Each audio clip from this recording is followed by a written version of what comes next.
안녕하세요. 한국사 박찬 선생입니다. 이번 시간에 여러분들 그 화면에 보이시겠지만은 우리 메가북스에서 정말 최고의 EBS 분석 한국사 책이 나왔습니다. 그래서 여러분들에게 쪽집게 강의를 좀 제공해드리기 위해서 이 자리에 섰고요. 여러분들이 이 책을 갖고 어떻게 좀 활용을 하셨으면 좋겠는지 고민하다가 여러분들에게 그 우리 교재에 나와 있는 그 변형 예언들 있지 않습니까? 그런 자료들을 좀 분석을 하면서 여러분들이 좀 앞으로 필수 한국사 이렇게 좀 대비를 하셨으면 좋겠다라는 거 강조를 좀 드리겠습니다. 그래서 짧은 시간이지만 좀 정말 효율적인 시간이 될 수 있게 그렇게 한번 좀 제공을 해드릴 것이고, 그리고 특히 제가 다는 못 해드려도 제가 이제 여러분들에게 분석해드리는, 또 여러분들에게 좀 알려드리는 내용들을 정확하게 여러분들 것으로 좀 만들어 주시면은 한국사 필수 한국사 대비하시는데 상당히 수월할 거라고 봅니다. 그 다음에 우리 또 이 필수 한국사가 이제 만점이 아니라 이제 한능검처럼 바뀌지 않았습니까? 뭐 서울시의 이제 주요 대학들이 30점만 넘으면 이제 1등급 이제 처리를 해주겠다라고 이제 분명히 공표를 했기 때문에 이 강의를 보는 여러분들께서는 30점을 넘기 위해서 이 정도는 좀 하자라는 시간이다라고 좀 생각을 해주시고 함께 해주셨으면 좋겠습니다. 아시겠죠? 그래서 다는 못 보여드려도 자 이제 딱딱 찍어서 이제 여러분들과 함께 진행을 하면서 아주 알찬 시간 한번 만들어 볼 테니까 잘 한번 수강을 해주시고 꼭 도움 되시기를 진심으로 기원을 해보겠습니다. 자, 그럼 이제 본격적으로 한번 들어가 보시면요. 자, 이렇게 해가지고 이제 그 우리 쪽수하고요. 이제 쪽수 나왔죠? 23쪽이라고 나왔고, 그 다음에 여러분들 그 교재는 이제 제가 앞에 갖고 있습니다. 이렇게. 그래서 제가 2번 자료 하지만은 1번에도 언급되는 것들이 또 같이 있을 수 있기 때문에 그런 것들을 좀 같이 좀 연결해서 말씀드릴 테니까 좀 같이 이제 참고해서 알아주시고요. 그 다음에 제가 시작하면서 이제 여러분들에게 좀 말씀드리고 싶은 건 뭐냐면은 지금 이 필수 한국사 시험 문제가 되게 쉽다 그러죠. 예, 맞습니다. 쉽습니다. 정말 역대급으로 쉬운 한국사 문제들이 나오고 있는데 그래도 어려워하는 분들이 있거든요. 그러니까 그런 분들이 좀 이걸 들었으면 좋겠고, 그리고 뭘 막 이해하고 막 또 무조건 암기하고 이게 아니고 이 정도 내용은 꼭 필요하니까 꼭 여러분들이 좀 알았으면 좋겠다. 이런 성격이 이 강좌의 주요 목적이다라는 것도 좀 부탁을 드리겠습니다. 그러니까는 뭐 선사 시대다 그러면 막 뭐 어쩌고 저쩌고 막 이런 것도 좋은데, 자 이런 사진 나오면 요 시대입니다. 그러면 이걸 물을 겁니다. 이런 식으로 좀 뭐 포인트를 좀 여러분들에게 맞춰드리고, 그리고 여러분들이 가야 될 방향을 좀 말씀을 드릴 거니까 그거 꼭 좀 명심해 주시고 함께 해주시기 바랍니다. 아시겠죠? 그래서 여기 보면은 2번 해가지고 이제 신석기 시대 모습 나왔잖아요. 그러면 지금 제가 그 학력평가 시험 출제되는 거나 사설 모의고사나 이런 거 분석을 해보면 결론을 많이 물어요. 결론을. 그러니까 예전에는 이제 시험지가 어려울 때는 뭐 과정이 이랬다 저랬다 이런 것도 많이 물었지만은 요즘에는 자료 딱 제시하거나 문장 딱 보고 바로바로 연결할 수 있는지를 묻는 그런 스타일들의 문제가 많이 나오거든요. 그러니까 여러분들이 이런 자료들 좀 잘 보셔야 되겠습니다. 아시겠죠? 그래서 제가 2번 우리 23페이지 2번을 잡은 건 구석기 시대 때는 주목도끼가 위에 나와 있을 거예요. 그래서 구석기 시대의 주목도끼를 바탕으로 생활 모습 파악해 주면 되고, 신석기도 마찬가지입니다. 자, 갈돌하고 갈판 나와 있습니다. 그죠? 그래서 뭐 밑에 넓적한 돌이 갈판이고 뭐 위에 작은 돌이 갈돌이라고 나왔는데, 자, 이런 표현들보다도 이 사진이 나오면 언제다 신석기 시대다라는 게 중요한 겁니다. 아시겠죠? 그러면 신석기 시대를 갖고 여러분들이 꼭 시험지에 답을 주면 뭘 주냐? 바로 신석기 혁명을 걸어줄 것이고, 신석기 혁명을 걸었다는 얘기는 농경과 목축이 시작됐다는 얘기고, 그럼으로써 저장도구를 필요로 하게 했다. 그래서 얘가 별표 딱 들어가는 거예요. 빗사무늬 토기가. 아시겠죠? 그러니까 이걸 제가 다 읽을 수는 없으니까 뭐를 중점적으로 여러분들이 봐야 되는지 좀 알려드릴게요. 그래서 신석기 시대 때 가장 흔하게 나올 수 있는 자료가 바로 빗살무늬 토기고 저장도구로 나왔고, 이 빗살무늬 토기가 어디서 발견됐다는 것, 강가나 해안가 발견됐다는 걸 통해서 신석기 시대 때 움집이라는 것이 어디서 강가나 해안가에서 발견되었다까지 같이 알아주시면 좋습니다. 자, 그 다음에 이제 가락바퀴 나왔죠? 나오면 무조건 수공업 얘기 됐습니까? 그래서 원시적 수공업이라는 표현에 꼭 밑줄 그어주시고, 그 다음 신석기 시대 움집터라고 나왔는데 여기 여러분들 가만히 보시면은 이렇게 움푹 파여 있을 거예요. 움푹. 그래서 반자 형태가 되기 때문에 강가나 바닷가에 위치했고 화덕이 중앙에 있으면서, 그 다음에 뭐 저장구덩이 있는데 중앙에 화덕이 있다는 표현이 또 청동기 시대의 움집하고의 차이점이 될 수 있으니까 이런 것들 중점적으로 해서 여러분들이 잡아주시면 될 것 같습니다. 아시겠죠? 그러니까 속도는 좀 빨라도 여러분들이 뭘 알아야 되는지 빗사미리 토기와 가락바퀴 수공업, 원시적 수공업, 그 다음에 움집에 자 특히 여기에 중앙에 화덕이 있다는 거 이런 것들 특징 잡으시면서 청동기 시대와의 비교를 준비하셔야 되겠다는 거 그거 여러분들에게 강조를 드리겠습니다. 아시겠죠? 그거 좀 부탁드리고 자 그 다음에 이제 넘어가면 자 2번 넘겼네요. 자 3번 해가지고 이제 고구려의 모습이라고 나왔는데 이 여기 이제 여러 나라라는 얘기를 이제 줄여 나오거든요. 여러 나라 해가지고 여러 나라면 우리가 교과서에서 부여, 고구려, 옥조, 동해, 삼한의 특징을 묻거든요. 그래서 이렇게 사료, 삼국지 위서동이 전에 사료를 바탕으로 해가지고 그 나라의 바로 여러분들에게 풍습을 물어보는 그런 스타일의 문제가 나올 겁니다. 그러니까 각 나라별로 여러분들은 이게 어느 나라 풍습인지를 암기해주는 센스가 필요한 파트예요. 그러니까 이 부분은 제가 암기를 좀 부탁드릴 것이고 이전에만 놓고 보면은 여기 서옥이라고 있죠. 그러면 무조건 남자가 여자 집에 갔던 고구려의 결혼 풍습이었다라는 걸 여러분들이 체크해 주시면 됩니다. 아시겠죠? 그리고 부연 설명도 다 돼 있을 거예요. 그거 확인해 주시면 되겠고. 자, 그래서 변형예언 보시면은 여러 나라 특징과 풍습을 비교해서 기억하자라고 나왔죠. 누가 썼니보다 진짜 잘 써놨어요. 그래서 각 나라의 풍습을 여러분들이 체크하는 것이 아주 중요한 포인트다라는 것을 강조를 드리겠습니다. 그리고 특히 여기 지금 또 삼국지 위서동이전 나왔잖아요. 저런 식의 서억제 이야기 말고도 고구려가 뭐 이런 지리적 특징이 있었고 또 좋은 밭이 없어가지고 힘들어 일구어도 배를 채우기 부족했다. 그러다 보니까 고구려는 필연적으로 뭐 할 수밖에 없다. 노략질할 수밖에 없고 이 노략질의 대상이 중국이었기 때문에 중국 애들의 기록에는 고구려에 대해서 절대 좋게 쓸 수가 없다. 그런 포인트를 여러분들이 잡아주시면 됩니다. 아시겠죠? 이렇게 여러분들이 체크를 해주시면 어렵지 않게 내용을 잡을 수 있을 거다라는 거 그거 강조를 드리고 자 다시 부탁드릴게요. 부여의 풍습, 고구려, 옥조, 동해 특히 옥조의 민며느리자고 얘가 비교될 수 있다는 거 동해 무천, 책화, 조계혼 기억하셔야 됩니다. 그 다음에 삼한에서는 특히 소도를 중심으로 해서 여러분들이 꼭 파악을 해주시는 그러니까 여러 나라는 이거예요. 답 나오면. 그리고 또 하나 부탁드리고 싶은 건 지도에서 나라 위치 파악하는 거 있습니다. 그런 것들 여러분들이 같이 알아두시면 아주 좋다라는 거 강조드릴게요. 자, 그 다음 넘어가겠습니다. 자, 24쪽 보시면 이제 4번 해가지고 청동기 시대의 모습이라고 나와 있죠. 자, 그 여기는 제가 이건 왜 여러분들에게 제시하냐면 요 고인돌 있지 않습니까? 청동기 대표 무덤이에요. 지배층, 군장의 무덤이다. 바로 계급 발생의 증거입니다. 그래서 계급 딱 쓸게요, 제가. 계급 발생의 증거. 자, 그 다음에 청동기 시대 대표적인 유물이 자료로 제시될 수 있다. 그리고 정답은 이 사진을 갖고 딱 주면 정답으로 나올 게 저 계급이란 단어일 가능성이 크다란 얘기예요. 그러니까 여러분들이 이거 가지고 이제 여러 가지 이제 요약도 잘 돼 있지 않습니까? 그럼 청동기 시대는 계급 발생의 포인트구나. 변홍사가 시작됐구나. 그리고 이 변홍사 시작의 증거가 반달돌칼이구나. 됐죠? 농사도구 써 있고. 그다음에 농사가 더욱 발달하니까 저장도구 발달할 것이다. 근데 민무늬 토기 보니까 앞에 빗사미리 토기와 달리 아래 모양이 이렇게 세울 수 있게 해놨더라. 그럼 바꿔 얘기하면 뭐냐면 우리 청동기 시대 때 이 주거지는 구릉지로 옮겨졌다라는 이야기하고 싶은 거예요. 출제자들은. 그 다음 이 비파용 동검 나왔죠? 자, 비파용 동검은 저 옆에 있는 고인돌과 함께 뭐 발생의 증거가 될 수 있다? 계급 발생의 증거가 될 수 있다는 거. 이런 것들을 여러분들이 연결할 수 있어야 된다라는 뜻입니다. 아시겠습니까? 그렇게 특징 포인트를 줄 수 있어야 된다는 거. 그러니까 제일 중요한 건 선사시대는 여러분들 유물이 딱 떴을 때 뭐 할 줄 알아야 된다? 사진이 딱 떴을 때 여러분들이 이렇게 가야 된다. 사진 자료가 나왔을 때 이게 어느 시대다. 이런 것들을 잡아내는 게 중요하다는 걸 꼭 잊지 마시길 바랍니다. 아시겠죠? 그거 부탁드릴게요. 자, 그 다음에 이제 6번 나왔는데 이제 6번 해가지고 이제 5번은 이제 철기문화 나왔잖아요. 자, 철기문화는 제가 가볍게 언급하겠습니다. 독자적 청동기 중심으로 해서 체크해 주시면 돼요.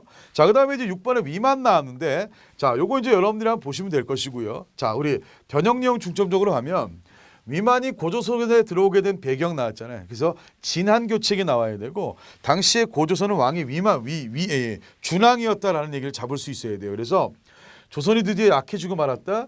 20년이 지나 진승과 항우가 일어나 천하가 어지러워졌다. 연제조 백성들이 괴로워하다가 차츰 누구에게 도망했다? 준왕에게 도망했고 이 도망오는 세력 중에 하나가 위만이었다 이 얘기예요. 됐습니까? 그래서 얘는 사료제 시험으로 나와도 조금 어렵게 여러분들이 느낄 수가 있으니까 정확하게 볼 줄 아는 센스가 필요합니다. 그래서 준왕은 준왕에게 도망갔던 사람이 대표적으로 위만이에요. 위만. 그래서 시기가 진한교책이었고 이렇게 들어왔던 사람들을 준왕은 배척한 게 아니고 서쪽에 살게 했다. 한이 노간을 연항으로 삼자 조선과 연은 폐수를 경계로 삼게 되었다. 노간이 한을 배반하고 흉노로 도망한 뒤 연나라 사람 누구도 위만도 망명했다. 나왔습니까? 연나라 사람 위만도 망명했다라는 거. 그래서 연나라 사람 위만이 망명해서 힘을 키운 다음에 이 준왕을 몰아내고 이어갔던 나라가 위만조선이다라는 이야기예요. 자, 지금 이 얘기가 어디 나왔습니까? 여기 나왔죠. 자, 이렇게 변형돼도 핵심에다 별표 쳐주시고, 자 보세요. 진안교체기에 위만이 고조선으로 넘어왔습니다. 진안교체기. 준왕은 위만에게 서쪽 변경 수비를 맡겼대요. 거기서 이제 위만이 힘을 키웁니다.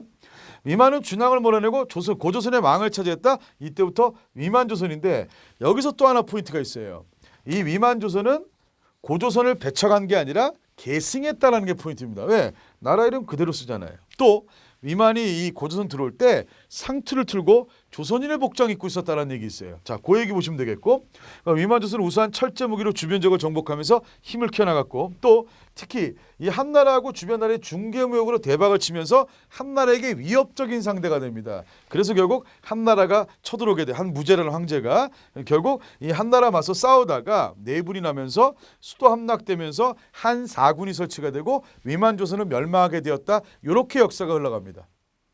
아시겠죠? 그래서 요 사료와 함께 요 아래 내용을 여러분들이 체크해주는 그런 센스가 필요하겠다라는 것을 여러분들에게 강조를 좀 드리도록 할게요. 아시겠죠? 그래서 어떤 식으로 위만이 자 진안교책이다, 우수한 철기문을 갖고 들어왔다, 고조선을 계승했다, 한나라에게 멸망했다. 요게 기본 라인이니까 그 라인을 중심으로 해서 여러분들이 체크해주는 센스를 발휘해 주시면 좋다라는 거 강조드리고요. 조금 고난도로도 출제가 될 수 있으니까 그걸 여러분들에게 말씀을 좀 드리도록 하겠습니다. 아시겠죠? 부탁드리고요. 자, 그 다음 이제 이어지는 게 고조선과 부여의 사회라고 나왔죠. 이게 사회 모습인데 고조선 얘기 나오면 8조법이고요. 8조법. 자, 8개 조항인데 현재 3가지가 전한다라는 얘기. 자, 여기 나와 있습니다. 우리 사람을 죽인 자 즉시 죽이고. 자, 여기 하나 끊어주고. 남에게 상처 입히면 곡식으로 갑니다. 한번 끊어주고. 자, 죽이지 마라 너도 죽는다. 생명 중시. 상처 입히지 마라 일 못한다. 노동력 중시. 그 다음에 곡식으로 갚는다. 농경사회. 그 다음 도둑질한 자는 노비로 삼는다. 도둑질하지 마라. 사유재산 존중. 도둑질하면 노비가 된다. 바로 신분제 사회. 자, 그리고 용서받고자 하는 사람은 50만 전 내야 된다. 그래서 우리 고조선의 8조법은 1번, 2번, 3번 해가지고 몇 가지가 전한다? 8개였는데 3가지가 전한다 이렇게 얘기하는 거예요. 아시겠죠? 이런 거 해석할 줄 알면 되고. 자, 그 다음에 이제 아래 거. 살인한 자는 죽이고 그 가족은 노비로 삼는다. 자, 그리고 도둑질한 자는 훔친 금품의 몇 배를 배상하게 한다. 12배 나왔죠? 이 얘기 나오면 일책 12법이에요. 자, 근데 일책 12법 조심해야 될 게 고구려도 나올 수가 있는데 고구려가 아니라 부여가 되려면 요 뒤에 문장이 같이 이어져야 됩니다. 남녀가 음탕하거나 부인이 투기, 질투를 하면 이를 모두 죽인다. 특히 이 여성에 대한 처벌이 상당했던 나라 일책 12법과 여성에 대한 처벌이 확실하게 나오면 이건 또 부여의 사료가 된다는 거. 그거 여러분들에게 물을 수가 있다라는 이야기예요. 아시겠죠? 자, 그럼 이렇게 해석도 한번 해야 되고 그 다음에 오른쪽 보시니까 부여의 다른 풍습도 뭘로 제시될 수 있다?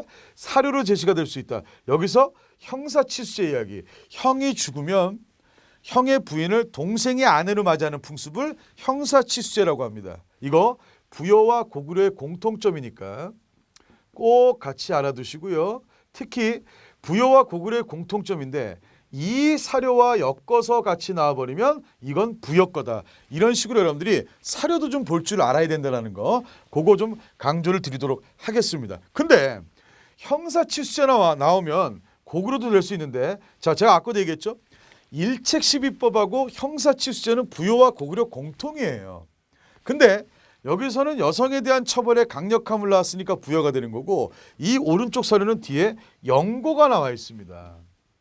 그리고 가뭄이나 장마가 계속되면 왕에게 책임을 묻는다라는 염냉왕국의 성격이 나와 있어요. 그러면 염냉왕국의 성격과 함께 형사치수제와 영고, 부여의 제천형세까지가 다 같이 연결이 되면 이 사료는 누구일 수밖에 없다? 부여를 얘기하는 수밖에 없다라고 정리를 할 수가 있어야 되는 겁니다. 결론은요, 여러분들. 결론은 부여와 고구려는 일책 12법과 형사치수제가 공통이에요. 그러나 이런 식으로 여성에 대한 강력한 처벌이나 영고 그리고 염냉왕국의 부여의 연명적 특징이 같이 나오면 이거는 천상 예를 물어보는 사료가 되면서 정답을 부여 쪽에서 찾아주는 게 맞다라는 얘기를 해주는 겁니다. 아시겠죠? 이렇게 정리하는 거예요. 아, 이렇게 되는 거구나 라는 거 확인해 주시면서 자, 제가 7번을 제시했고요. 8번도 여러분들 꼭 같이 알아주시기 바랍니다. 고구려 대릴사위제, 서옥제, 옥제, 민며느리제 이런 식으로 비슷한 주제들은 제가 먼저 이런 식으로 던질 거예요. 그러니까 여러분들이 연결하시면서 같이 파악해주는 센스를 발휘하면서 정리해 주시면 우리 교재 요약 잘 돼 있거든요. 그런 것과 함께 같이 잡아가 주시면서 EBS 교재 같이 활용해 주시면 아주 좋은 결과 날 거다라고 제가 자신 있게 말씀드리겠습니다. 자, 여기까지 해서 선사시대 여러 나라까지 한번 해봤고요. 삼국시대로 한번 들어가 볼게요.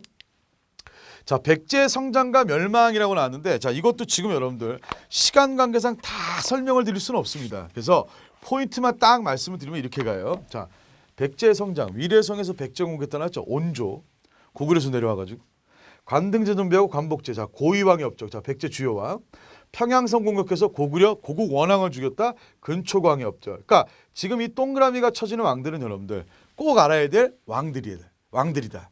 라는 걸 꼭 체크하시고 백제는 고위왕, 근초고왕, 그 다음에 우리 무령왕, 성왕 이 네 명이 가장 중점적으로 제시가 될 수 있습니다. 다른 왕들도 있지만은 시험에 나올 가능성이 그만큼 크신 분들이다라고 보시면 돼요. 자, 그러다가 이제 웅진으로 촌으로 나오지 않았습니까? 이때가 이제 고구려가 장수왕 때예요. 장수왕이 한양천도 이제 한양 공격을 이 한성 공격을 받아가지고 백제가 웅진 지금의 공주 땅으로 이제 밀려나왔잖아요. 고구려 장수왕의 남진 정책. 자, 그리고 이제 다시 백제 부활의 몸짓이 22담로 나오면 무령왕 바로 튀어나오셔야 되고 그러고 난 다음에 국호를 남부여로 바꾸러 사비로 천도한왕이 성왕이었고요. 그래서 무령왕 성왕 제가 강조했잖아요. 이렇게 4명 정도의 업적은 여러분들이 반드시 알아주셔야 된다. 그러다가 660년에 나당연합군에게 수도 사비성이 함락되면서 멸망했다. 이렇게 흘러가는 나라가 백제가 되는 겁니다. 됐습니까? 그러면 이런 식으로 고구려도 있고 신라도 있을 거 아니에요. 자, 그럼 오른쪽 보시면 4세기 어디? 백제 전성기. 자, 4세기 백제 전성기를 이끈 누구의 업적? 이 근초고왕이 특히 우리 백제 이야기할 때 시험에 나올 가능성이 상당히 크다라는 것을 여러분들이 잊지 마시고 아까 저쪽에서 우리 근초고왕 뭐 요서 산동 규시도 좋고요. 다 좋은데 고구려 평양성을 공격해서 고국원왕을 죽였다는 얘기가 여기 이제 사료에 나와 있을 겁니다. 이 사료를 바탕으로 해서 근초고왕의 전성기를 여러분들이 체크해주는 그런 센스를 시험 출제자가 물어볼 수 있다는 것을 여러분들에게 강조를 좀 드리도록 하겠습니다. 아시겠죠? 그거 좀 부탁드릴게요. 읽어보시면 지금 제가 한 얘기 나올 거예요. 아시겠지? 자, 넘기겠습니다. 자, 이제 5번에 이제 고구려 전성기가 나오는데 자, 고구려 전성기는 바로 아버지 광개토 대왕과 특히 한강역을 완전 장악했던 건 아들 장수왕이었다는 거 그거 보시면 됩니다. 그래서 여기 충주 나왔죠? 옛날 이름은 중원이라고 하고요. 그래서 이 중원 고구려비가 나오면 바로 이건 장수왕이 남한강 상류까지 차지하게 되면서 고구려의 영토가 상당히 넓었던 한강역을 완전히 장악한 거 가지고 우리가 전성기를 따지거든요. 그래서 우리 5세기 장수왕 때 고구려가 전성기였다라는 얘기하는 거예요. 그래서 이 중원 고구려비 내용 나왔잖아요. 포인트는 이거예요. 신라매금. 신라왕을 낮춰보는 거예요. 고구려가. 그래서 어쩌고 저쩌고 하면서 옷 내려줬다. 옷 하사했다라는 얘기 나오면은 바로 장수왕의 중원 고구려비, 충주 고구려비의 언급이다라는 거 여러분들이 잡으시면 되겠고요. 자, 그리고 이제 오른쪽에 충주 고구려비가 무슨 형 문제로 출제될 수 있다? 사료형 문제로 출제될 수 있다. 그래서 여기 고구려 대왕 상왕공이라고 나왔죠. 고구려를 높이고요.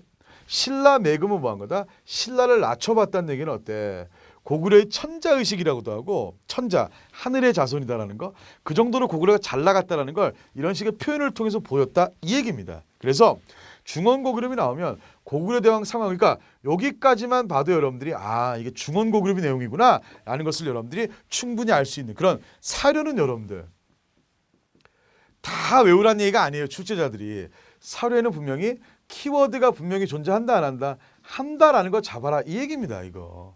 그러니까 그런 연습이 여러분들이 이 책을 통해서 충분히 되면은 훌륭하게 답을 낼 수 있다 없다? 있다라는 논리를 여러분들에게 강조를 드리는 거예요. 아시겠습니까?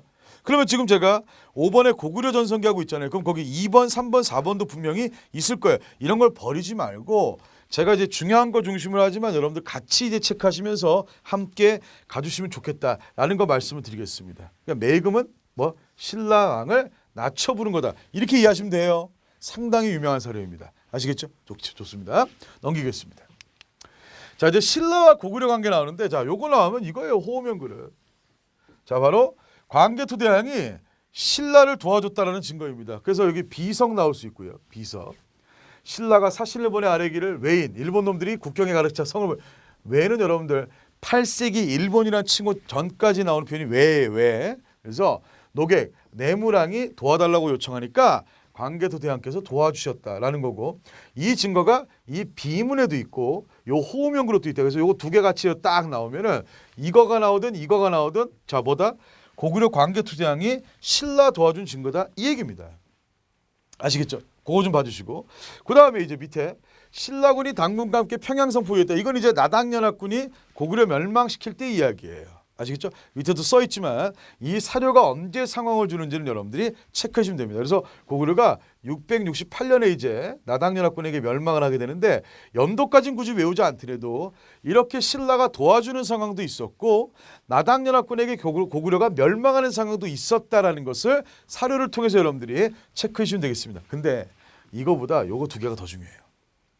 호우면 그릇, 경주 호우청에서 발견된 호우면 그릇과 광개토대왕릉 비문 안에 우리 뇌물마리간 때 고구려 광개토대왕이 신라를 도와줬다라는 거, 그거 읽어보시면 그 얘기 나올 거예요.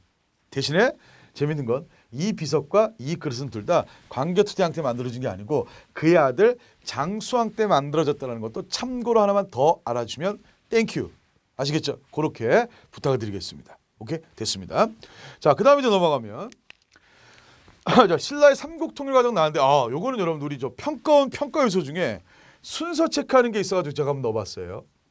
순서. 그래서 신라와 나당, 자, 나당 연합군 형성, 진덕왕이고 요거 이제 앞장섰던 사람이 김춘추. 자, 그리고 이제 660년에 백제 멸망시키고 668에 고구려 멸망시키고 기벌포하고 매소성 전투가 이제 나당 전쟁으로 펼쳐지고 676년에 신라가 삼국통일했다. 순서 가볍게 봐주라 이 얘기입니다. 그리고 이 사이에 백제 부흥운동 들어가고요. 요 사이에 고구려 부흥운동 들어간다는 것까지 같이 알아주시면 땡큐겠습니다. 되시겠죠? 김춘추가 활약했다라는 거 밑에 써 있을 거고, 자, 변형예언 보시면은 나당 전쟁의 격전지, 자, 이 격전지가 아까 좀 전에 매소성하고 기벌포예요. 자, 관련한 사료를 제시하고 삼국 통일 과정 중 어느 시기에 해당하는지를 물을 수 있다. 자, 어느 시기에 해당하는지니까 뭘 잡아두셔야 된다? 순서를 잡아주는 센스가 필요하다 그 얘기예요. 그래서 당나라 군사가 와서 내소성을 공격하니 원수리를 듣고, 저희 원술 또 화랑의 대표인물 아닙니까? 지난번에 치욕을 씻고 자였다. 드디어 힘껏 싸워 공을 세워 상을 받았다. 됐습니까? 그래서 이게 매소성 전투가 삼국 통일 완성의 직전 사항이었다 이렇게 얘기하고요. 675년 참고하시고, 자, 그다음 겨울 11월 사찬 시드기 수군을 건드리고 서린기와, 우리 서린기 당나라 유명한 군인이에요. 소브리주에 어디서 기벌포에 싸웠다. 이건 676년. 그래서 매소성과 기벌포 전투가 나오면 아까 이 순서에서 어디에 들어간다? 고구려 멸망과 신라 삼국 통일 사이에 배치가 된다는 이 순서를 물어볼 수 있다는 걸 여러분들에게 강조를 드리는 겁니다. 아시겠죠? 순서. 그러니까 이렇게 되죠. 여기를 구멍을 내놓고 여기 들어갈 거 뭐야? 그러면 요게 답으로 들어가는. 딱 그게 요즘에 한국사 문제 스타일이에요. 아시겠죠? 그렇게 여러분들이 잡아주시면 되겠습니다. 그래서 신라 삼국통일 이야기 봐주시면서 여러분들이 이제 그 아래 뭐 소수림왕도 함께 같이 고구려 이제 중앙집권의 완성을 이끌었던 소수림왕 업적 같이 봐주시고요. 자, 그 다음 제가 준비한 건 이겁니다. 자, 백제 수도 변천 나왔죠. 이것도 이제 참고 자료인데, 자, 한성 시기가 이제 온주에서부터 이제 어디까지? 문주왕 때까지. 자, 웅진이 이제 어디? 문주왕이 이제 어떻게 합니까?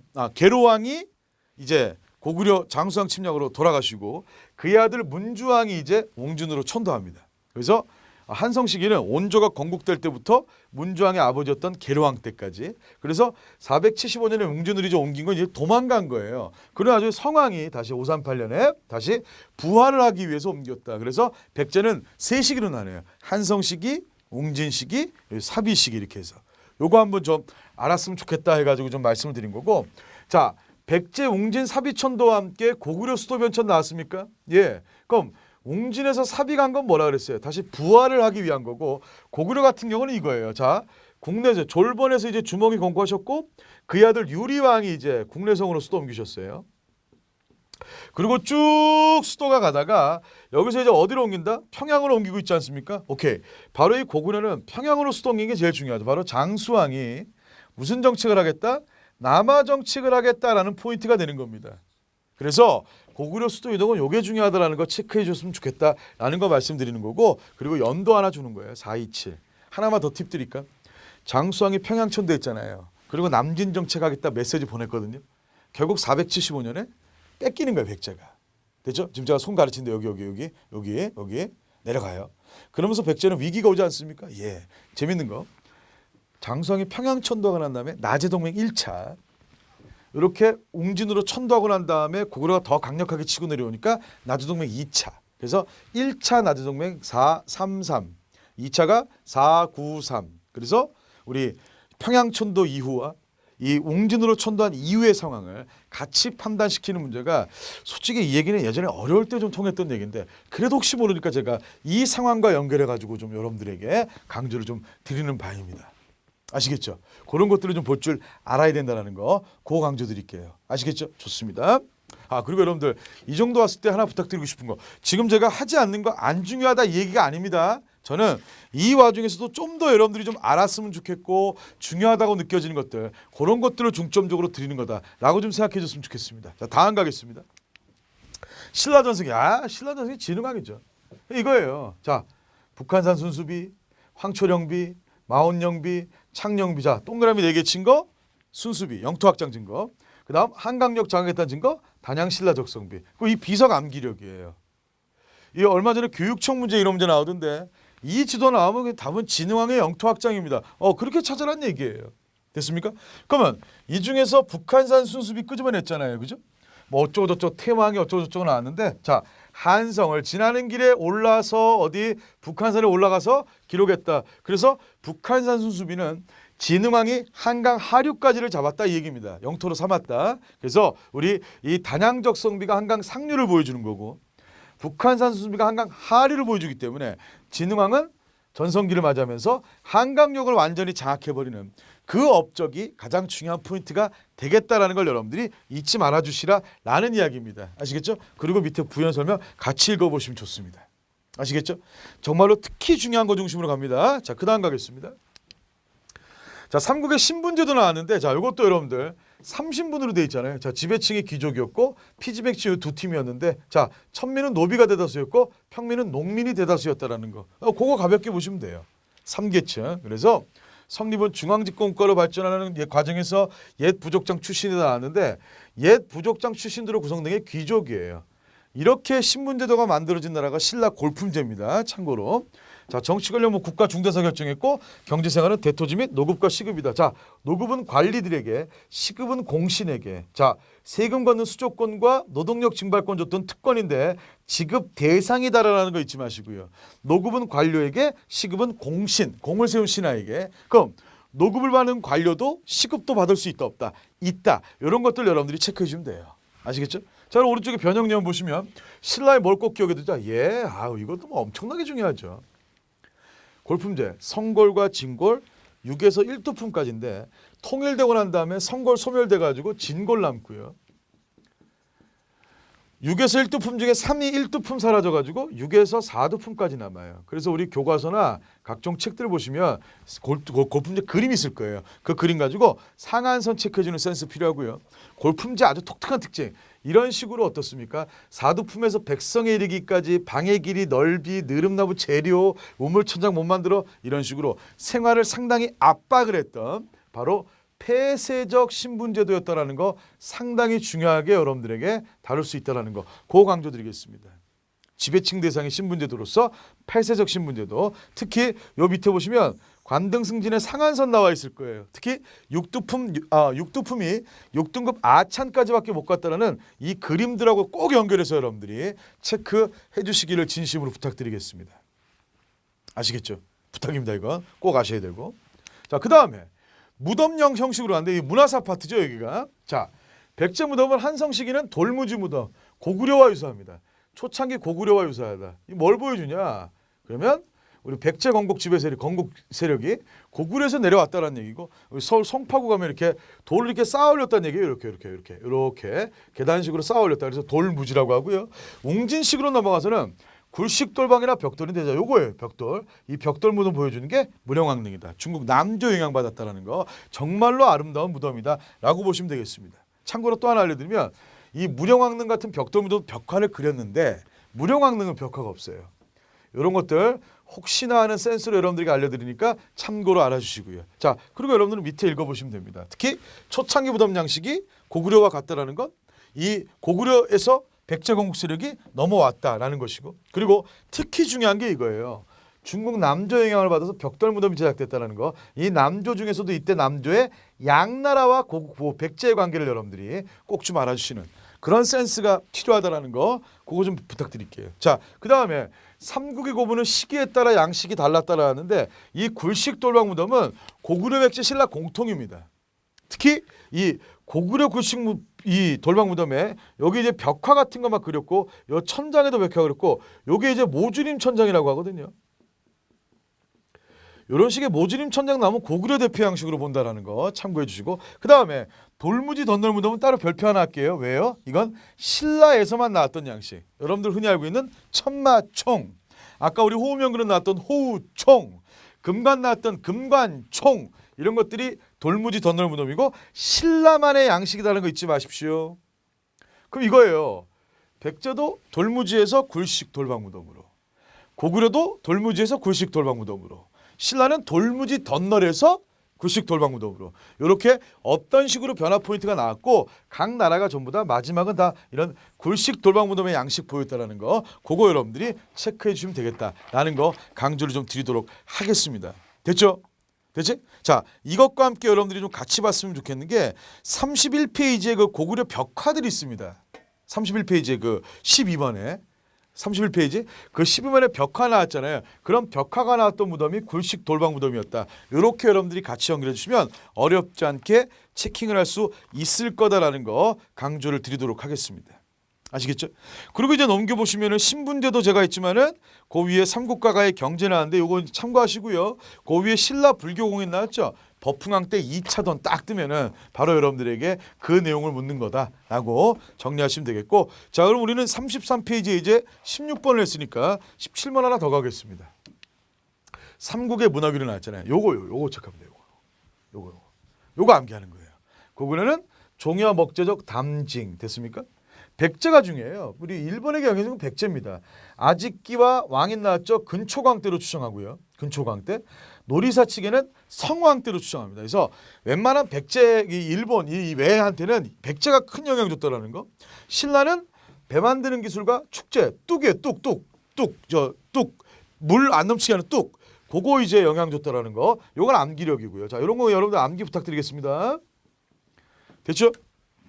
자, 그다음에 이제 오른쪽에 삼국 문화가 일본에 끼친 영향이 출제가 될 경우 전파 경로를 보여주는 지도나 이 지도 같은 거 여러분 웬만한 교과서를 책에 다 있고요. EBS 교재에도 있을 거예요. 자, 그다음 우리 책에도 있을 건데. 우리 책에도 있네. 27페이지에 있네요. 그런 지도들 여러분들에게 물을 수 있고. 자, 우리 페이지 27쪽 불러드릴게요. 됐죠? 그러면 봐봐. 금동 미륵보살 반가상 나왔죠? 이거는 고구려 백제 신라가 다 만들었거든요. 근데 일본 보니까 어때요? 목조 미륵보살 반가상. 똑같잖아요, 이거. 똑같잖아요. 분명히 이런 불상들이 넘어갔다는 얘기고, 이런 식으로 불상 전해준 나라가 삼국 중에서도 백제다. 이거 잡는 거예요. 또 가야의 토기가 일본의 또 어디에? 스에키 토기 영향을 줬다. 이런 식으로 고구려 백제 신라가 어떻게 왜 일본에게 영향 줬는지 이런 것들을 좀 여러분들이 좀 잘 봐주시기 바랍니다. 아시겠죠? 어쨌거나 저쨌거나 고대 문화가 일본 고대 역사가 우리 백제 영향 받았다는 건 부정할 수 없어요. 그들도 부정하지 못해요. 이거는. 아시겠죠? 이렇게 체크를 좀 하도록 하고요. 자, 그 다음 넘어가겠습니다. 자, 이제 통일신라와 발해 이야기 나왔는데 우리 교재 이제 36쪽서부터 나오죠. 여기서는 여러분들 확률적으로 시험 제일 잘 나오는 게 김원창이라 나왔는데 이거 신라 하대 때예요. 신라 하대. 자, 우리 신라 하대는 왕위쟁탈전으로 혼란했던 시기고 그 왕위쟁탈전으로 대표적인 사건이 저 김원창의 난입니다. 이거 사료 하나 읽어보시면 되고요. 자, 신라 말기 혼란사항과 관련된 사료를 2개만 더 기억하자라고 나왔죠. 예, 말 그대로 이거는 사료 강조하려고 여러분들에게 강조한 거예요. 특히 신라 말기가 신라 하대라고 하거든요. 삼국사기의 분류상. 이때 진성왕은 진성여왕입니다. 이때가 가장 세상이 극심하게 안 좋았던 시기다 이 얘기예요. 특히 첫 번째 사례는 원종과 애노 등이 사벌주에서 의거했다. 원종과 애노의 난.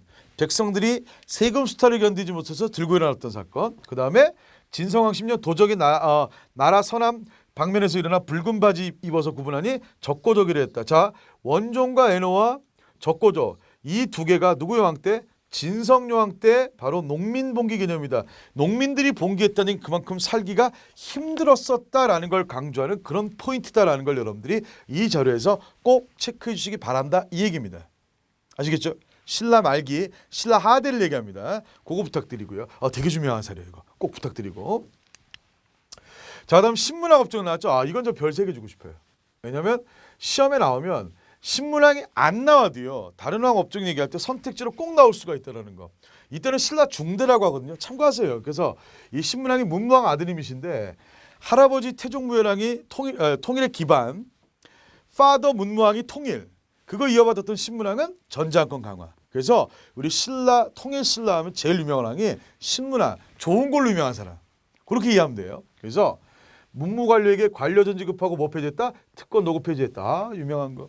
또 신문왕 즉위하던 장인이었던 김흠돌이 반란을 진압하면서 왕권 강화 시작했고 국학 국립교육기관 인재양성 구서당 중앙군 이 구서당 얘기는 민족융합이에요. 왜? 통일하고 난 다음에 옛 고구려 백제 말갈 이래도 있을 거 아닙니까? 얘네들 다 포함해가지고 구서당으로 정비했고 그리고 지방은 구주오소경. 왜? 영토 넓어졌으니까 정비해야 될 거 아니에요. 그게 구주오소경이고 특히 5개의 작은 수도를 두면서 어떻습니까? 예, 바로 각 지역의 어떤 이 수도 금성의 치우침을 보완하고 지방의 균형 발전과 함께 지방 문화 발전에 어떤 신경을 썼던 그런 모습을 볼 수 있다는 거. 요 표는 정말 중요하니까 여러분들 꼭 알아두시기 바랍니다. 자, 요 표 보시면 신문왕은 왕권 강화를 위해 여러 가지 정책을 실시했다. 이 정책들 중 일부를 자료자. 이 정책들 중 일부를 자료. 그럼 얘네들을 일부러 자료로 제시해가지고 문제를 낼 수 있다 이 얘기. 정말 확률이 높은 거니까 꼭 잊지 마시고 특히 2가지. 관료전 지급하고 노급을 혁파했다. 월급 받아가 특권 없앨 거야 이 얘기예요. 됐습니까? 그러니까 제가 지금 설명을 하면은 길게 할 수 있지만은 지금 우리 그게 중요한 게 아니라 신문왕에 이게 업적이다라는 게 중요한 겁니다. 자, 아까 제가 분명히 말씀드렸어요. 지금 한국사 시험은 여러분들에게 결론을 주로 묻는다라는 거. 뭐요? 다시 결론. 그거 강조하겠습니다. 아시겠죠? 신문왕 다시 한번 강조드립니다. 좋습니다. 자, 다음 삼국 통일 직후 나왔는데 자, 요건 이제 좀 전에 봤던 신문왕과 함께 연속이 될 수 있어요. 자, 보세요. 통일 전쟁을 수행하는 과정에 신라 왕권은 더 강해졌군요. 그렇습니다. 왕명을 집행하는 집사부 장관이 뭐가 강해지고 시중에 관한 커지고 이거는 태종 무열왕이 했던 업적이에요. 본인 후손들이 이제 편안하게 왕위에 이제 올라가서 편안하게 왕권 강화할 수 있게 집사부 장관 시중 이제 왕이 임명하는 사람이거든요. 그래서 시중의 권한이 강해졌으면 귀족 대표였던 상대는 권한이 약해진다. 그러니까 여러분들 결론 이거예요. 시중하고 상대 등의 대립 구조가 나와가지고 자 이거 딱 보세요.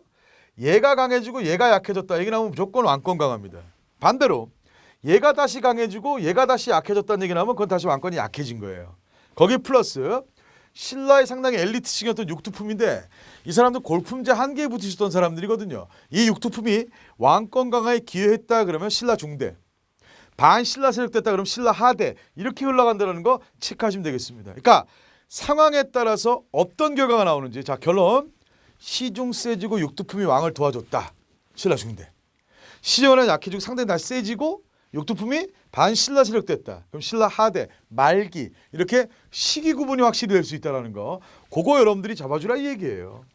그 이제 오른쪽 보면 통일 직후 육투품 세력의 동향, 움직임을 묻는 사료. 자 설계도 나와 대표적인 육투품입니다. 능력이 있어도 어떻습니까? 나오잖아. 골품을 따져서 그족 속이 아니면 비록 뛰어난 제조와 큰 공이 있어도 한도를 넘지 못한다. 바로 한도를 넘지 못한다. 골품제 한계에 부딪힌다. 그래서 나는 중국 가겠다. 이런 식으로 골품제 한계에 부딪혀서 설계도 말고 또 유명한 사람 누구 있습니까? 예, 최치원이라는 분들 계시죠. 자, 이런 육두품의 움직임까지 여러분들이 정확하게 함께 봐주셨으면 좋겠다라는 거 그거 강조를 드리겠습니다. 아, 유명한 사례예요. 자, 나머지 한번 확인해 보시고요. 자, 그다음 자, 어떻게 변형되죠? 육두품 나왔잖아요. 자, 중대 때는 왕을 도와줬고 하대 때는 반신하세요. 아까 얘기했던 거죠. 자, 그다음에 통일 직후 왕권과 과정에서 권력이 상대 등에서 시중으로 옮겨갔다. 아까 얘기했잖아. 상대 등은 귀족 대표, 시중은 왕이 임명했다. 얘 세지고 얘가 약해지면 왕권 강화.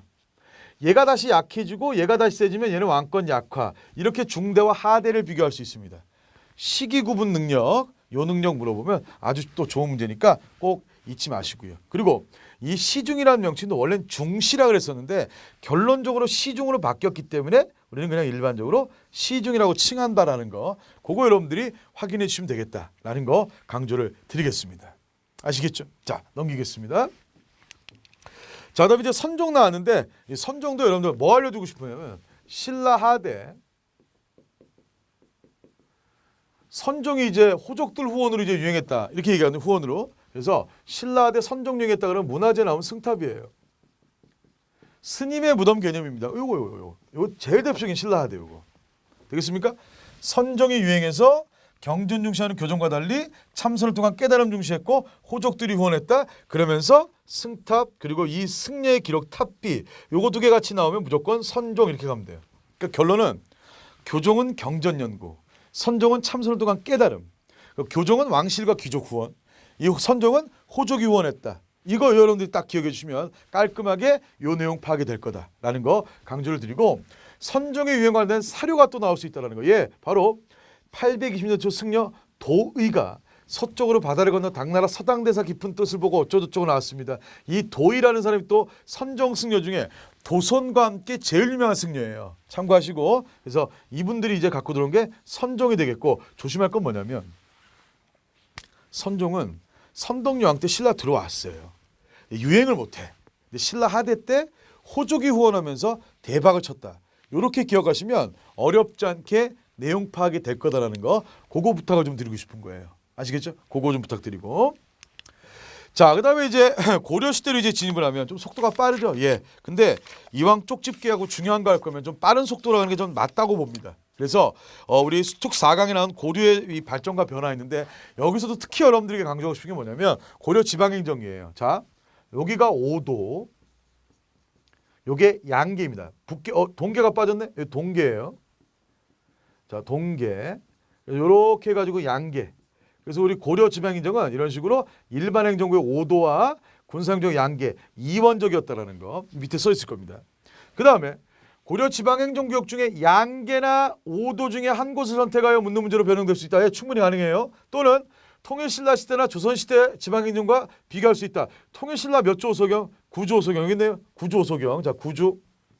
주 써보시면 5개. 그 다음 오소경, 오소경, 오소경, 오소경, 오소경 5개. 이 정도는 기본이에요. 여러분들 항상 공부할 때. 그 다음 조선시대는 8도입니다. 8도. 그러니까 통일신라는 9조 오소경.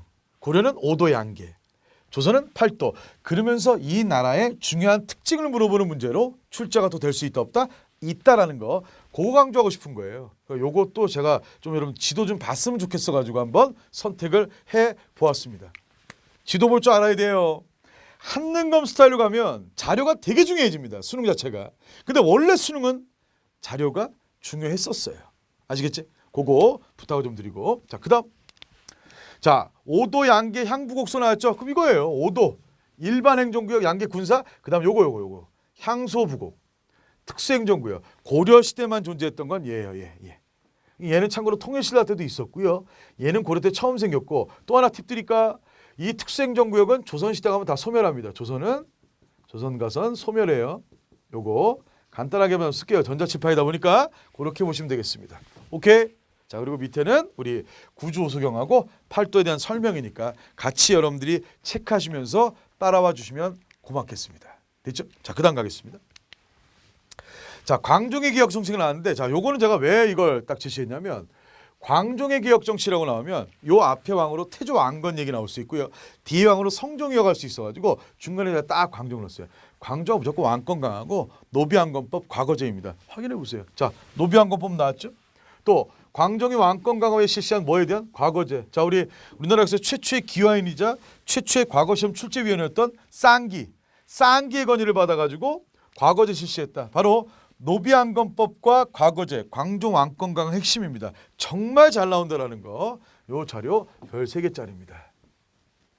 그러니까 여러분들 광종이 중요한데 광종만 하지 말고 이 앞으로 누구 있다고요? 태조 왕건의 업적 같이 좀 봐주시고 요 뒤에는 누구 나온다고요? 성종으로 이어지니까 우리 고려 전기 때는 이 3명 얘기예요. 결국 시험제 출제하면. 한번 봐보세요. 앞으로. 맞나 안 맞나. 아시겠지?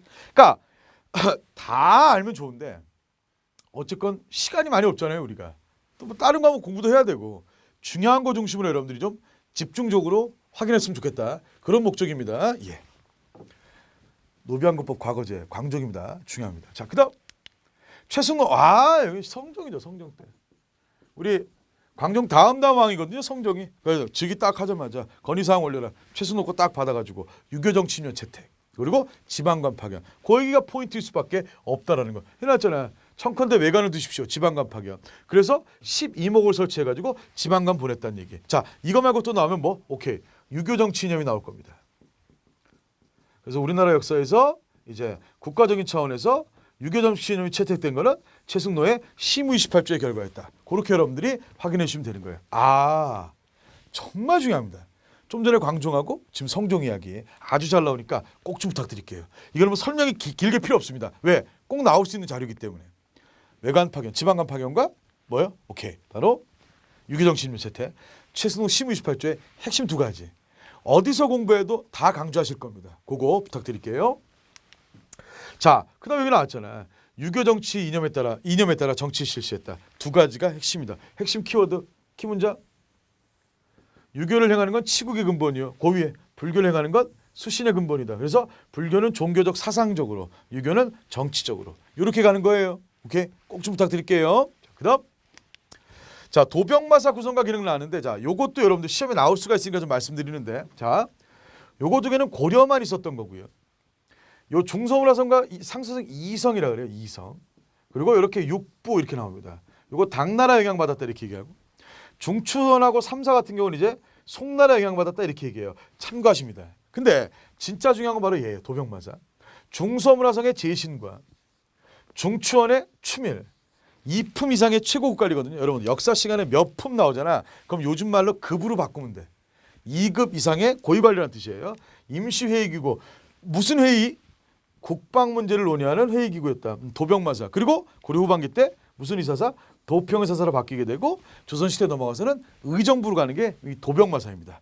꼭 잊지 마시고요. 아주 중요하게 다뤄지는 그림이다. 라는 거 강조를 드릴게요. 자, 그러면 도병마사와 관련된 사료를 제시하고 구성원이나 기능, 도병마사 특징을 묻는 문제가 나올 수 있다. 예, 충분히 나올 수 있다. 얘도 중요 표시하겠습니다. 고려시대 정치사에서 정말 중요한 거다라는 거 강조를 드릴게요. 도병마사 나왔잖아요. 그리고 나중에 무슨 이사사? 도평이사사. 그리고 조선시대 하면 의정부가 되었다. 여기까지 여러분들이 체크를 해주시기 바랍니다. 그래서 특히 저 도병마사와 식목도 가면 송나라나 이 당나라 영향이 아닌 고려만의 독자적 기구다라는 거 요 안에 써 있을 거예요. 한번 꼭 읽어보시면서 체크해 주시기 바라겠습니다. 자, 그다음 거란과의 전쟁인데 자, 거란 1차. 자, 이거는 요렇게 체크하면 돼요. 1차 서희 강동육주, 2차 양규, 3차 강감찬의 기주대처. 요런 거 딱딱딱 나오면 무조건 거란 1, 2, 3차다 이 얘기. 요거 보여주세요. 이 주소를 복잡하게 다 외우는 게 아니고 요렇게 어느 사람과 관련있는 이거 강조하고 싶은 거예요. 그거 잊지 마시고. 자, 거란 1차 침입 당시 서희의 외교단판으로 소손영하고의 외교단판 사료 나왔거든요. 자, 니네 신라 계승 아니야? 아니다. 우리 고구려 계승했다. 우리 땅인데 왜 갖고 있냐? 내놔 해가지고 강동육주 획득해 왔다. 요거 여러분들이 사료와 함께 잡아주시면 좋겠습니다. 여기선 이거 주고 싶은 거예요. 서희 거란 1차, 양규 거란 2차, 그다음 강감찬 기주대첩 거란 3차. 그리고 끝나고 나면 3차 침입 있고 난 다음에 개경의 나성, 그다음에 국경적의 천리장성. 이 천리장성 이렇게 있죠. 이거. 천리장성이거든요. 거란 3차 침입하고 난 다음에 만든 거다라는 것까지 보시면 되겠습니다. 됐습니까? 오케이. 자, 그다음에 이제 묘청의 서경천동도 나오는데 얘도 상당히 잘 나오는 거죠. 우리 고려 중반기 때 자주성의 상징인 사건입니다. 그래서 요 사료 있죠, 요거 아주 잘 나오니까 묘청 중심의 서경파와 김부식 중심의 개경파. 그래서 서경파와 개경파 요 대립구도 요 사료와 함께 이 도표를 좀 여러분들이 연결해서 체크해 줬으면 좋겠다. 그래서 이 서경파하면 자주성이에요. 자주성. 개경파하면 4대적 보수적이라고 하거든요. 보수적. 변화를 별로 원치 않는. 이런 식의 대립이었고 우리 신치어라고 하는 민족주의 사학자분이 이 서경 세력의 서경천도 운동을 아주 높이 평가했다라는 사료가 이겁니다. 이거 강조하려고 보여드리는 거예요. 부탁드리고 자 요청이 풍수지리설 이용해 서경천도 주장한 사료나 사파가 변형되어 제시될 수 있다. 이거 이미 합능검에 나왔던 스타일이거든요. 그래서 서경의 임원역의 땅 풍수지리를 말하는 명당이다. 그러면서 이제 여기 왕이 있고 요 옆에 이제 스님 복장하신 묘청 있고 요 옆에 이제 정지상 있고 여기 왕한테 이제 말풍선 쏘는 거예요. 이렇게 말풍선. 여기다 궁궐 옮기셔야 합니다. 그러니까 그럴까 뭐 이런 식으로 해가지고 이런 식의 문제가 한번 이미 다 예전 수능이나 또 예전 모의고사나 한능검 같은 데 나왔었기 때문에 그 얘기를 여기서 하고 있는 겁니다. 아시겠죠? 그거 부탁을 좀 드리고요. 아주 중요한 사료들. 자, 그다음 갑니다. 자, 다음 문벌규적과 권문세적 나왔는데 자, 요거는 여러분들 고려시대 때 세력 비교하라는 얘기예요. 자, 문벌규적이 고려 중기라고 하고요. 대표인물 이자겸하고 김부식, 권문세적은 고려 후기, 원간섭기라고 합니다. 자, 원간섭기 됐습니까? 이자겸이면 문벌규적이에요. 되겠습니까? 문벌규적. 자, 그러면 이런 식으로 나와서 문벌규적과 권문세적 그리고 이 권문세적과 대립구도가 바로 신진사대부입니다. 그래서 이 각 세력의 특징을 여러분들이 꼭 체크할 수 있는지 그것을 물을 거다라는 겁니다. 그럼 문벌규적 보니까 성종 이후라고 나왔죠? 고려 중기. 자, 음서와 공음전의 특권을 행사했다라면 권문세적은 원간섭기고 음서만입니다. 음서. 아시겠죠? 왜? 이 공음전은 전식과라는 제도인데 무신정변 거치면서 전식과 제도가 폐지가 되거든요. 그렇게 여러분들이 연결해 주시면 되겠고 신진사대부라고 하는 세력은 무신정권기에 과거 통해서 진출해서 슬슬 성장을 했고 공민왕 때 이제 급성장을 하는데 그래도 아직은 미약했다. 그러나 이 왕들은 신진사대부와 누구를 대립시킴으로써 권문세족을 대립시킴으로써 어때? 이 신진사대부도 결국 조선 개창 세력이 되었다까지 여러분들이 체크를 해주셨으면 좋겠습니다. 그래서 이들은 성리학을 개혁 이념 바탕으로 해서 불교 폐단 비판하고 권문세족을 비판하면서 세력을 키워갔고 이들이 결국 어디 왕조를 개창하는 조선 왕조를 개창하는 개창 세력이 되었다라는 것을 여러분들이 체크해 주시면 되겠다라는 겁니다. 아시겠죠? 이렇게 보시면 되는 거예요. 자, 그럼 오른쪽은 권문세족과 신진사대부 비교하는 문제 지금 비교했잖아요. 지금 여기서 여러분들 이색 나왔죠? 신진사대부 대표인물. 자, 유학, 성리학을 공부하여 그리고 이 제자 개념으로 정몽주 나옵니다. 그러니까 신진사대부의 대표 인물들을 여러분들이 체크하시면서 이들이 권문세족과 대립하면서 고려 말기 때 성장을 했고 조선의 건국 주도 세력이 되었다. 여기 지금 정도전은 없잖아요. 그죠? 정몽주와 정도전이 대표 인물이었다까지 여러분들이 체크를 해 주셨으면 좋겠다라는 것을 강조를 드리겠습니다. 오케이. 자, 그다음 갑니다. 공민왕의 이거 중요하죠. 우리 고려 후기 정치사 나오면은 고려 전기 때 태조와 광종, 성종이라면 고려 후기는 공민왕이에요. 그래서 여기 보면은 신돈 나왔잖아요. 전림전용도감 개혁 작업 그 이야기 나와 있을 거고요.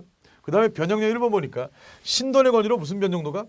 전림전용도감. 자, 권문세족의 대토지 소유와 억울하게 노비가 된 사람들 풀어버리겠다라는 거 핵심입니다.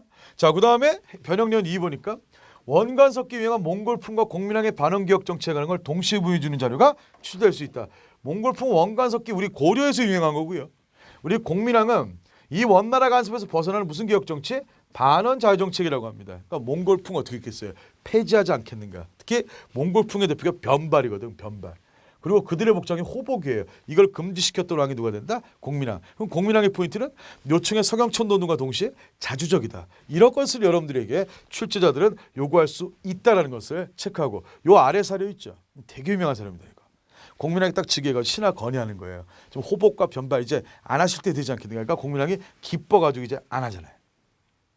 그러면서 반원 자주정책이 시작되더라. 원간섭기 때 현실을 다시 고려 정상의 모습으로 돌렸던 왕 공민왕. 그리고 뒤에는 왕권 강화를 위해서 신도를 등용했던 왕. 그 왕이 바로 누구다? 공민왕이다. 라는 것을 여러분들이 잡을 수 있는지를 물어보는 그런 문제가 되겠습니다. 아시겠죠? 이런 상황들 봐주셔야 돼요. 자, 그다음 토지도 면천 나왔는데 자, 이것도 우리 전시가 얘기했잖아요. 자, 요 순서 물어볼 수 있다라는 거. 그래서 역분전이 태조 왕건 개국공신들 나눠준 것이고 자, 이제 경종이 바로 앞에 광종 때 사색 공복을 바탕으로 해서 시정전시과 전시과를 시작했다. 그리고 목종 때 개정 한번 했다. 그리고 문종이 마무리했다 이런 뜻입니다. 차이점은 뭐냐면 시정전시과는 전현직 다 줬고요. 그리고 관등과 함께 인품이 고려가 됐어요. 관등과 인품. 근데 이 인품이라는 게 되게 주관적 아닙니까? 그래서 전현직 개정 때 이어져 오고 관등도 이어져 오는데 인품이 삭제가 됐다는 게 포인트. 그러다가 이 경정전시과는 전직까지 다 줘보니까 새롭게 현직 관리한테 줄 땅이 없잖아. 지급할 땅이 없잖아. 이건 수조권을 준다는 얘기거든요. 땅에서 나오는 세금을 네 월급으로 가져가. 이런 논리예요. 그래서 경정전시과는 전현직에서 현직으로 넘어왔고요. 현직만. 그리고 관등은 계속 이어지더라. 이렇게 내려오는 겁니다. 그래서 어떤 차이점이 있는지를 여러분들에게 물을 수 있다라는 거고. 그리고 조선 건국되기 직전 1391년에 공양왕 때 우리 신진사대부 세력 특히 정도전 중심으로 해서 과전법 신진사대부들의 경제기반 마련이라는 표현으로 아주 잘 나오니까 이 토지도 변천은 좀 봐두시기 바랍니다. 그거 강조하려고. 뒤 밑에 나오죠. 시정전시과 전현직 다 줬고 인품 나왔잖아요. 근데 너무 주관적이에요. 그래서 목종대 개정이 전현직 다 주는 건 이어져 왔잖아요. 자, 인품이 삭제됐습니다. 그 다음에 이 문종 때 경정전시과 중심으로 현직 관리만 줬고 관직만 고려했으니까 전시과는 예를 중심으로 여러분들이 공부해주면 된다는 거. 그거 좀 부탁을 좀 드리도록 하겠습니다. 자, 그럼 여기 사료 보면 경정원년이라고 나왔잖아요. 직관, 상관. 자, 직관하고 상관은 여기 직관 현직, 상관은 전직이라는 뜻이에요. 각품의 전시과를 제정했다. 시정전시과 이 얘기예요. 그래서 관품의 높고 낮은 건 논하지 않고 다만 인품만. 인품 나오면 무조건 시정입니다. 그 개정 때 삭제가 되고. 자, 목종 때 이제 뭐가 돼요? 문무양말 및 군인들의 전시과를 뭐 했다? 개정했다. 개정전시과. 문종 30년에 다시 개정했다. 경정전시과. 그래서 이렇게 흐름으로도 물어볼 수 있다는 거. 그리고 제가 여러분들 부탁드리는 건 이런 투제도가 만약에 시험에 나오잖아요. 그러면 분명히 고난도 문제로 나올 가능성이 아주 크다라는 것을 여러분들에게 강조를 드리는 바이다라는 거 부탁을 좀 드리도록 하겠습니다. 아시겠죠? 부탁드릴게요. 자, 그다음 갑니다. 자, 문벌귀족의 생활 나왔는데 우리 고려 중기지배층이죠. 아, 잘 살았어요. 베리굿이에요. 이거 잠깐 보시라 이 얘기입니다. 김돈중 김부식 아들인데 뭐 봐봐 얼마나 잘 살았는지 고이하게 외우는 게 아니라 너무나 잘 살았다. 이들의 특권 공음전과 음서와 자기들끼리의 결혼이었다. 확인해 주시고. 자, 그 다음에 이제 보니까 문벌귀족 특징을 묻는 문제 나오잖아요. 경원희 씨 이자겸, 그 다음 경주김 씨가 김부식, 그의 아들 김돈중. 그 얘기예요. 자, 요거 여러분들 경원희 씨 이자겸이 어떻게 되냐면 왕비로 자기 딸들을 막 이 왕비로 보낸단 말이에요. 특히 여기 봐보세요. 여기 예종의 부인이 이자겸 딸인데 인종의 부인 2명도 누구 딸이다? 그럼 이자겸은 인종의 외할아버지이자 장인어른 아니에요? 골 때리잖아요. 그래서 이자겸의 권력이 상당하다 보니까 반란까지 일으켰다. 그것이 바로 1126년에 이자겸의 난이었다라고 하는 문벌귀족들의 어떤 이 파워, 요걸 여러분들이 한번 느껴보셨으면 좋겠다라고 해서 제가 한번 골라보았습니다. 아시겠죠? 문벌귀족. 자, 아까도 했지만 문벌귀족하고 비교되는 대상 누구라고요? 고려 후기 때 누구? 권문세족. 이런 것들 여러분들 꼭 봐주시기 바랍니다. 부탁드릴게요. 자, 그다음. 자, 고려제 신분제도 나왔는데 자, 여러분들 아까 봤던 거 기억나요? 삼국시대 고대 때는 귀족, 평민, 천민만 있었잖아. 고려시대하고 조선시대 때 중류층이 끼어들어요. 중간층. 그래서 고려 신분제도 해가지고 자, 고려시대는 신분제 사회였지만 신분 간 이동도 가능했다라는 거. 이건 고대 때는 상상도 못했던 일. 그다음 고려 사회는 신라 골품제보다는 개방적이었다. 신라보단 개방적이에요. 조선보단 덜 개방적이고 참고하시고. 그래서 어떻게 변형돼도 이것이 핵심이다라고 나왔으니까 신분 상승 사례입니다. 자, 사례 향리는 과거 시험 볼 수 있었다. 조선 때는 또 향리는 안 돼. 조선 향리는 안 돼요. 참고하시고. 군인은 전쟁에서 공세한다. 무공이라고 합니다. 무공 또는 군공이라고 돼요. 군공. 그다음 외건업인은 재산 모아서 신분을 살 수 있었다라는 거.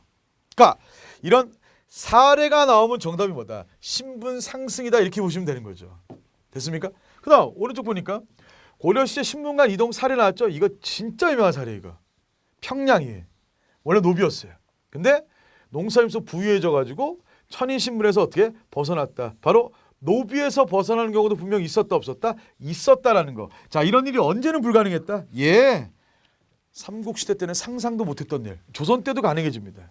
아시겠죠? 그러면서 요 이야기를 여러분들이 가볍게 한번 읽어보시면 된다는 거. 그거 강조드리겠습니다. 아시겠지요? 부탁드릴게요. 중요한 사료들을 꼭 보셔야 돼. 그리고 꼭 여러분들이 자기 스스로 공부를 통해서 채워주셔야 됩니다. 그거 부탁드릴게요. 자, 그다음 진울. 와, 우리 고려 불교 진울 스님하고 이제 비교되는 분 누구? 의천 스님. 이렇게 같이 한번 해보는 거예요. 자, 수선사 결사, 전남 송강사, 정해쌍수, 바로 선종 중심, 선교일치사상, 선종 중심으로 교종을 통합하려고 했다. 보조국사 진울님 신화라는 거. 그리고 수선사 결사는 우리 전남의 송강사라는 절 중심이에요. 이분의 업적 나올 수 있다는 거. 아시겠죠? 그래서 이런 영정 사진만 나오는 게 영정 그림이라 그래야 된다는 이거 가지고 푸는 게 아니고 이분의 업적 가지고 푸는 겁니다. 이런 문제는. 아시겠죠? 자, 오른쪽 보시니까 진울이 전개한 결사운동, 자, 결사, 수선사 결사, 당시 불교가 타락하니까 거기에 대한 개혁이에요. 그래서 우리 불교가 이렇게 막 10명이 약속했다. 나랑 마음이 맞는 10명이 약속을 했대요. 마땅히 명예와 이익을 버리고 산림에 은둔 숨어서 모임을 맺자. 이 모임 자체가 결사란 뜻이라고요. 됐죠? 결사. 항상 선을 익히고 지혜를 고른 데 힘쓰고 정해쌍수, 예불하고 경전을 읽으며 힘들어 일하는 것을 이르기까지 각자 맡은 매물을 따라 경영한다. 승려 본래 모습으로 다시 돌아가자, 이런 논리라고요, 이게. 그럼 선생님, 승려가 승려 모습이 아니었나요? 예. 타락했거든. 거기에 대한 개혁책이었다라고 이해하시면 된다, 이 얘기. 아, 정말 잘 나옵니다. 중요합니다. 그래서 정해쌍수, 도노점수, 수선사 결사 이런 얘기 나오면 누구시다? 예, 진울 스님이다 라는 거 이거 꼭 읽어보시고. 그렇죠? 그리고 불교의 세속화 비판 나왔잖아. 비판은 뭐야? 불교가 타락한 걸 비판하는 거예요. 이런 식으로 결사운동 또 했던 분이 또 있습니다. 자, 이분 말고도 요세라는 스님도 계셨다라는 거, 동시대 백년결사라는 거, 거기까지 함께 해주시기 바랍니다. 자, 그다음 갑니다. 팔만대장경, 유네스코 문화유산이죠. 자, 요거 여러분들 제가 이거 따로 설명할 거 없고요. 한번 봐두시고 몽골 침입했을 때 강화도 대장도 가면서 만들었다. 지금 유네스코 문화유산이다. 합천 해인사에 있다. 그 얘기 한번 언급하고 싶어서 했고요. 이거 한 김에 이거 얘기하고 싶은 거예요. 대장경 3개 있다. 초조, 거란 침입 때, 현종 때 만들기 시작했어요. 교장은 의천 스님께서 제조 대장경이 8만 대장경이다라는 거. 그거 부연 설명들 꼭 체크해 주시면 되겠고. 자, 현종 때 부처 힘으로 거란 침입 물리치고자 나왔죠. 근데 몽골 침입 때 소실됐는데 이게 몇 차인가라는 게 좀 조금 애매해요. 그러니까 몽골 침입 때 불탔다라고 체크하시면 되겠고, 교장은 누가? 의천 스님께서 교장동함을 설치해서 고려나 송나라 요 거란의 대장경의 주석서 해설을 모아서 편찬했다. 다른 말로 속장경이라는 표현이 나오기도 합니다. 속장경. 그다음 우리한테 중요한 건 바로 얘가 되는 거죠. 제주대장경. 일명 8만 대장경. 누구 쳐들어왔을 때? 몽골 침입 당시. 그러니까 거란 침입인지 몽골 침입인지 헷갈리면 안 됩니다. 이거는 아직도 우리가 볼 수 있다는 거. 그거예요. 오른쪽 사료는 8만 대장경 조판 당시의 기원문 등의 사료로 변형될 수 있다. 자, 현종 때 만든 게 어때? 완성하자 거란 군사 스스로 물러갔다. 그래서 대장경도 갖고 전후판과 것도 갖고 군신이 함께 서원한 것도 또한 같은데 없지. 그때만 거란 군사가 스스로 물러가고 지금의 몽골은 그렇지 않겠습니까? 우리가 이미 이런 걸 한번 해봤으니까 8만 대장경을 또 한 번 다시 만들어서 몽골의 침입을 한번 물리치기 위한 염원을 한번 해보자. 그게 바로 8만 대장경이었다라는 것을 여러분들이 체크해 주시면 되겠습니다. 아, 중요합니다. 그리고 특히 요거 이규보라는 무신집권기 때 아주 유명한 문신이 있어요. 이 사람이 쓰신 동국이상국집에 이런 자료가 인용이 많이 되니까 꼭 좀 여러분들이 체크를 해주시기를 부탁을 드리겠습니다. 아시겠죠? 부탁드릴게요. 자, 그다음에 이제 삼국사기. 고려 중기 때 인종 때입니다. 묘청의 서경천도동 묘청의 난을 진압하고 난 다음에 중기 죄송합니다. 이게 지울 수가 없어서 중기. 자, 김부식 1145년 연도고요. 이거 제가 굳이 써드리는 이유는 묘청의 난 이유다라는 거 잊지 마시고요. 됐습니까? 여기 나왔잖아요. 묘청의 난 진압한 후. 됐습니까? 우리나라의 가장 오래된 역사책 기전체라고도 하고요. 기전체 여기. 기전체. 파트 나눠 소술했다. 여기 나왔잖아요. 파트 나눠 소술했다. 그 얘기예요. 가볍게 보시고요. 자, 고려시대 편찬 역사의 서문을 활용해서 이제 처음 서문은 들어가는 길이죠. 그래서 삼국사 기자 김부식이 삼국사 편찬했다. 우리 인종 때 되겠습니까? 그리고 여기 중국 역사서에는 뭐 어쩌고저쩌고 나왔는데 진삼국사 표라고 나왔으니까 이 두 개의 사료가 무슨 사기랑 관련이 있다? 삼국사기와 관련이 있다는 걸 좀 여러분들이 봐두셨으면 좋겠다라는 의도에서 이것도 한번 골라 보았습니다. 따로 설명하는 건 아니고 요 사료를 좀 봐두셨으면 좋겠다라는 거 부탁드리겠습니다. 특히 우리 고려 중기입니다. 고려 후기 때는 삼국유사 충렬왕 때 그거 같이 봐주시고요. 자, 또 고려 초 불상 나왔죠. 자, 우리 고려 초 불상은 이거 되게 유명해요. 이거 독특한 양식. 호족들이 후원이 있었다. 자, 하남 하사창동의 철조 석가일의 좌상 바로 대형 철불. 이것도 호족들의 파워를 보여주기 위한. 그러니까 불상의 크기가 호족의 파워였다 이렇게 보시면 돼요. 그 다음에 얘하고 비슷한 성격이 바로 얘입니다. 파주 용민이 마의 입을 입상 나왔죠. 벽을 깎아서 두 분의 불상을 만들었다. 바로 아주 독특한 양식의 고려시대 불상들. 사진 잘 보세요. 고려입니다. 얘네들 나오면. 그리고 이 영주부석사 소저일의 좌상 나왔지. 이거는 신라 양식 계승했다라는 거. 이게 문화재 나오면은 그 문화재 특징을 여러분들이 볼 수 있는지 그런 것들을 물어본다라는 것을 체크해 주시면 된다 이 얘기니까 여러분들 보시면은 우리 54쪽이죠. 거기 보시면 막 사진 자료도 막 있어요 없어요? 있을 거예요. 또 문서 자료들도 있거든요. 이런 것들을 여러분들이 좀 잘 봐주셔야 된다는 것을 여러분들에게 강조를 드리는 것입니다. 아시겠죠? 자, 이렇게 해서 제가 1부를 한번 여러분들하고 진행해 봤습니다. 자, 여기까지가 이제 1부죠. 끝났습니다. 그래서 조금 빠른 속도로 여러분들하고 한번 정리를 해보았고요. 자, 여러분들이 좀 오해하지 마시면 좋겠는 게 뭐냐면 여기 있는 게 시험에 나온다 라는 성격 분명히 가미했습니다. 그러나 지금 제가 여러분들이 쪽집기라고 제시한 건 정말 중요한 것들이다. 이렇게 생각해 주시고요. 이 제가 고르지 않았던 것들도 여러분들이 좀 같이 봐주시면서 우리 교재 아주 이 요약도 잘 돼 있고요. 또 수능 특강에 대한 분석 이렇게 좋은 책은 제가 없다고 봅니다. 제가. 그래서 제가 막 애원했어요. 이거 좀 제가 찍게 해달라. 결국 얻어냈습니다. 그러니까 우리 압축 개념 완성과 이 자료들 제가 고른 것 말고도 여러분들이 좀 말로 제가 강조드렸던 포인트들이 있죠. 그런 것들 같이 잡아가면서 좀 정리해 주시면은 뭐 한국사 30점 또 뭐 한 5, 6분에 50점 불가능하지 않을 거라고 봅니다. 아시겠죠? 그러니까 중요한 것들 중요하게 잡으시고 항상 여러분들 한국사 시기 구분하고 이게 어느 시대 때 또 이 자료들의 포인트 뭐 이런 걸 감안하시면서 공부해 주는 그런 지혜를 발휘해 주셨으면 좋겠습니다. 1부 제가 이 정도까지 하고 2부가 양이 좀 제일 많습니다. 2부가 왜? 조선시대 전반적인 얘기를 할 거거든요. 그러니까 2부 조금 시간 길더라도 함께 좀 해주시고 마지막은 근현대 파트가 될 거거든요. 그러니까 앞으로 남은 2부와 3부 함께 즐겨주시면서 만끽해 주시기 바랍니다. 아, 저런 게 중요한 거구나. 근데 이거 말고도 내가 조금 더 채워야 되겠구나. 이런 마인드를 가지고 함께 해주셨으면 좋겠습니다. 자, 들으신 분들 감사드리고요. 저는 2부로 넘어가도록 하겠습니다. 고맙습니다.